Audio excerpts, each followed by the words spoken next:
You are watching the DocTalk show. Maybe we can Yes. give final remarks, the key messages you want to tell the people. In addressing the issue of heart disease, government it's really doing the best it can. It's one of the things it is looking at is what is laid down in the SDG 3, in the Sustainable Development Goals, that which talk first of all that every person should be able to access the appropriate medicines and technologies in health so that we can become a more productive population. And so the government is doing its best to have services developed countrywide. And one is by training the health workers, and the Heart Institute is being engaged a lot in doing that, in the training health workers. Through our outreaches, we give technical support, supervision, and training so that we are on the same page when it comes to talking about heart disease and its management. Secondly is to put up infrastructure to manage heart disease. It's very costly, but I think with partners and development partners, government is working towards establishment of a bigger center of excellence for the Heart Institute, which is going to be even a big training and research center.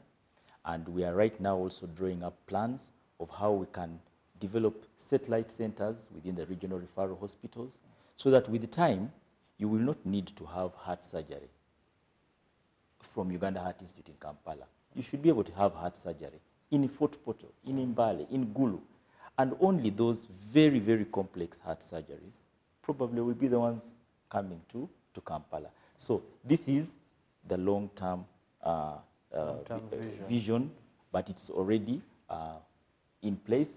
Plans are already underway, and of course, as a country, what we need to do is to focus on health as a whole, but take into consideration that NCDs are on the rise, despite our having infectious diseases. NCDs are on the rise, and globally, they're the leading causes of death.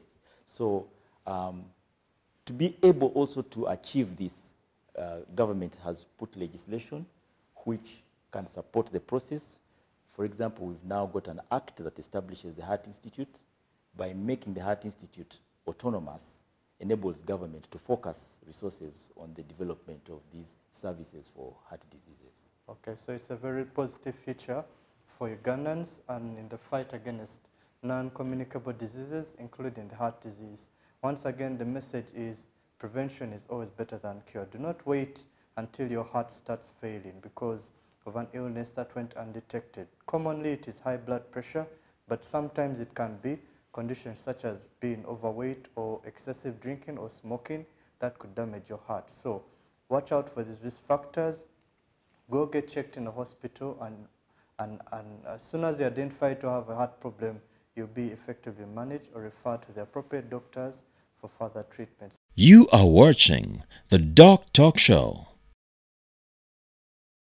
And in as much as we are faced with the burden of non-communicable diseases, remember we still have infections to deal with. And in Uganda, one of the most common infections that's disturbing so many children especially is malaria. So have a listen to our doctor, Dr. Myers Lugemwa, giving you tips on how to prevent malaria.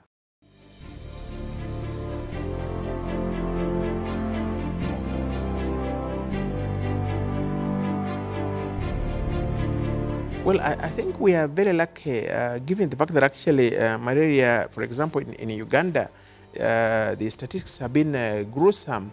Until recently, about 3-4 years ago, we were losing almost 300 people per day. Right now, as I talk, we lose about 16 to 20 per day, which means we've reduced very, very tremendously. So imagine the 320 persons dying a few years ago, about 5 years ago or so.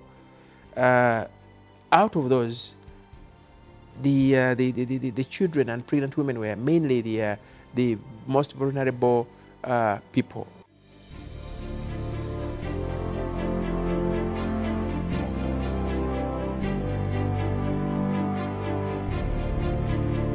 there's what we call the intermittent preventive treatment in pregnancy, IPTP. We shall not use the medical term like sulfadoxine, paramethazine, but it's fancy that you can buy it off counter. This is the drug that a pregnant woman, after the 13th week, that is, after the first 3 months, every 1 month you give a dose of 3 tablets of Fansida. You are watching the DocTalk Show.